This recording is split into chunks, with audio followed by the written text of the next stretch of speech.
ტაუერი განახლებული ქალაქის ახალი სიმბოლო და ტრამპ ტაუერი და საქართველო. ერთ-ერთი საკვანძო მომენტი ამ ისტორიაში არის 2012 წლის 21 აპრილი. 14 წლის წინ ზუსტად ამ დღეს საქართველოში მსოფლიოში უმსხვილესი ინვესტორი დონალდ ტრამპი ჩამოდის. ღია მხარდაჭერას უცხადებს პრეზიდენტ სააკაშვილს და რაც მთავარია, იმ დროს ქვეყანაში მიმდინარე და განხორციელებულ რეფორმებს.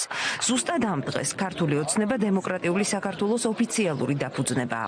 ბიძინა ივანიშვილი და მისი თანამოაზრეები შეკრებილები არიან ექსპო ჯორჯიაში. პოლარიზაცია პიკს უახლოვდება. ისტორიულ 1 ოქტომბრამდე, როცა მიხეილ სააკაშვილმა არჩევნების გზით დათმო ძალაუფლება, დარჩენილია 6 თვე. ამ დროს უმსხვილესი ამერიკელი ინვესტორის დონალდ ტრამპის ვიზიტი და გადაუჭარბებელი აღტაცება საინვესტიციო გარემოთი, კლიმატით, პრეზიდენტის როლის ხაზგასმა ადგილობრივი და საერთაშორისო მედიის ფოკუსში ექცევა. დონალდ ტრამპმა შესაძლოა ბათუმის ტრამპ ტაუერის მშენებლობაში 100 მილიონი დოლარი ჩადოს. ამის შესახებ ამერიკელმა მილიარდერმა სააგენტო ბლუმბერგისთვის მიცემულ ინტერვიუში განაცხადა. მინდა ვუთხრა ყველა იმ ადამიანს, ვინც ცხოვრობს აქ და ყველაფრის მომსწრია, ეს თქვენთვის კეთდება, მაგრამ მე მინდა გითხრათ, რომ სოფლიოს გარეთ ყველა ლაპარაკობს საქართველოზე, იმ სერიოზულ ჯადოსნურ ტრანსფორმაციაზე, რომელიც აქ ხდება და ყველა ლაპარაკობს თქვენს პრეზიდენტზე. ბატონო პრეზიდენტო, მე მინდა მოგილოცოთ, თქვენ ხართ დიდი ადამიანი.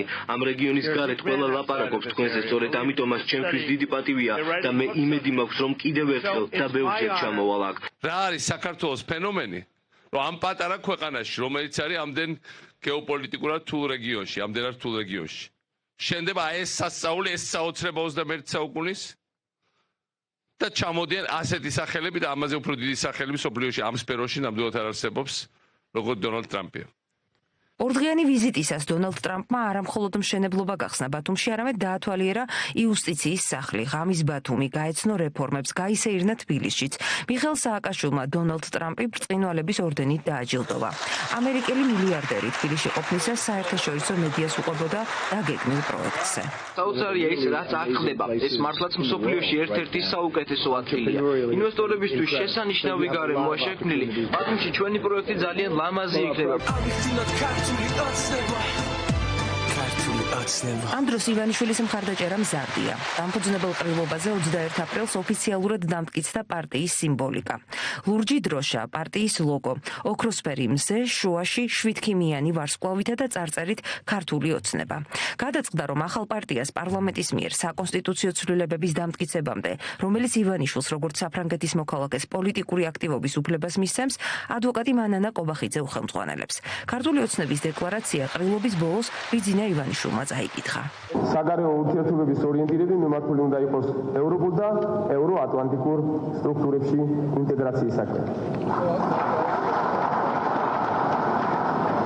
არანაკლებ მნიშვნელოვანია რეგიონალური თანამშრომლობის განვითარება და ურთიერთობის ნორმალიზაცია რუსეთთან. საქართველოს საერთაშორისო თანამეგობრობის საიმედო და პროგნოზირებად პარტნიორად უნდა იქცეს. საგარეო პრიორიტეტებად ივანიშვილი იმ პერიოდში მუდმივად და ხაზგასმით ასახელებდა ევროატლანტიკურ ინტეგრაციას. პარტიის დეკლარაციის ძირითადი ხაზი ადამიანის უფლებების დაცვასა და მრავალპარტიულ დემოკრატიას ეძღვნებოდა. მე ხო ჩაგიკითხავთ პოლიტიკური კოალიცია ქართული ოცნების სადამფუძნებლო დეკლარაციას. ამ არჩევნების შემდეგ საქართველოში რეალურად უნდა დაიწყოს მრავალპარტიული დემოკრატიის დამკვიდრება. ხელისუფლებაში მოსული ქართული ოცნება დაასრულებს ავტორიტარულ მმართველობას და პოლიტიკურ მესიანიზმს საქართველოში. ივანიშვილის იმდროინდელი განცხადებები მესიანიზმზე სრულად აცდენილი იყო ტრამპის მიერ დანახულ საქართველოს. აი რას უყვება ამერიკაში დაბრუნებული მილიარდერი ტელეკომპანია Fox. მე ვსტუმრობდი საქართველოს გასულ შაბათ-კვირას, უნდა ნახოთ როგორ დაუჯერებლად ვითარდება ეს ადგილი. ეს ქვეყანა ადრე რუსეთის სატელიტი იყო.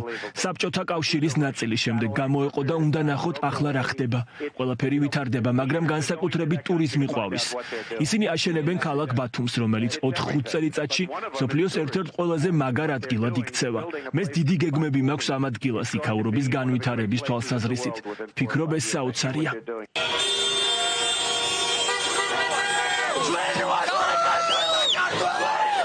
ტრამპის ვიზიტიდან 6 თვეში ბიძინა ივანიშვილი საპარლამენტო არჩევნებს იგებს.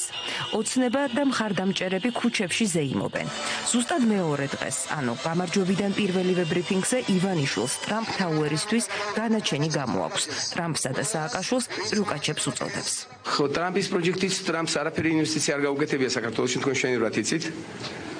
გამოიყენეს, თქვა ორიომ კარგი ტრიუკი გააკეთეს, იმას აინტერესებდა რაღაც ფული გადაუხადეს ტრამპს.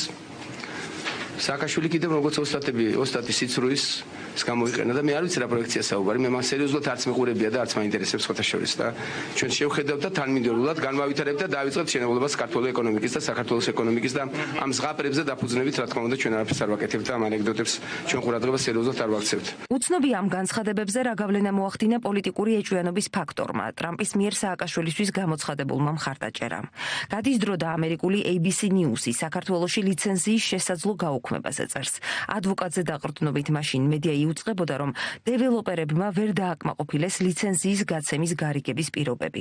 როგორც იმავე წელს 2016-ში Silk Road Group-ში თქვეს, პროექტის შეჩერების მთავარი მიზეზი არის ის, რომ საქართველოს ბაზარი ამ მასშტაბის პროექტისთვის მზად არაა. აი აქედან ერთ წელში მსგავს სიახლეს ვიგებთ. ბათუმში ცათამბჯენს, რომელიც ტრამპ თაუერი უნდა ყოფილიყო, ივანიშვილის ფონდი დააფინანსებს. Silk Tower-ი ასე ერქმევა ბათუმის ცათამბჯენს, რომელსაც ბიძინა ივანიშვილის მიერ დაფუძნებული თანაინვესტირების ფონდი Silk Road Group-თან ერთად დააშენებს. ეს ის ობიექტია, რომელსაც Trump Tower-ის ბრენდით უნდა გახსნილიყო. მშენებლობისთვის 250 მილიონი ინვესტიცია განხორციელდება. ჩვენ 6 თვეზე მეტი ვმუშაობდით ამ პროექტის შესწავლასა და შეფასებაზე და ვთვლით, რომ მისი განხორციელება როგორც ეკონომიკური, ასევე სოციალური თვალსაზრისით მნიშვნელოვანია აჭარის რეგიონისთვის. ეს იქნება ფონდის რიგით მეოთხე პროექტი ტურიზმისა და უძრავი ქონების მიმართულებით. ანუ გამოდის, რომ ივანიშვილის მიერ დაწუნებული პროექტი, რომელიც ტრამპთან ჩაიშალა, ივანიშვილისვე ფონდის ინტერესის სფერო გახდა. ეგრეთ წოდებული რებრენდინგით. რა ხდება ახლა? ტრამპის კომპანიის სახელს ივანიშვილთან დაახლოებული ბიზნესმენები დაუკავშირდნენ და 70 სართულიანი ცათამბჯენი აშენდება ადგილზე, რომელიც დღემდე ივანიშვილის ქართულ ფონდის საკუთრებაა. თუ აქამდე ტრამპზე ივანიშვილის დამცინავი განცხადება იძებნება, დღეს ოცნება და მისი პროპაგანდა ქართველი ბიზნესმენების შეთანხმებას ტრამპის ოჯახის ბიზნესთან ლამის პოლიტიკურ გარღვევად წარმოაჩენენ. რა თქმა უნდა, როდესაც არის პოლიტიკური ნდობა, იქ არის ეკონომიკური ნდობაც ქვეყნის მიმართ, სადაც არის ეკონომიკური ნდობა, იქ არის პოლიტიკური ნდობა. თავისთავად ეს ფაქტი უკვე სხვა მიმართულებითაც ინვესტიციების მოზიდვისთვის, რა თქმა უნდა, მნიშვნელოვანია, როდესაც ასეთი ბრენდი შემოდის და ნდობას უცხადებს უპირველეს ყოვლისა საქართველოს. 14 წელში კიდევ ბევრი რამე შეიცვალა. ივანიშვილმა თითქმის ყველა დაპირებას გადაუხვია. აღარც საგარეო პრიორიტეტშია ევროინტეგრაცია და არც ადამიანია პრიორიტეტი. ბავშვებს სასიცოცხლო წამლისთვის აქციები სჭირდებათ. ტროტუარზე დგომის გამო ადამიანებს ციხეში უშვებენ.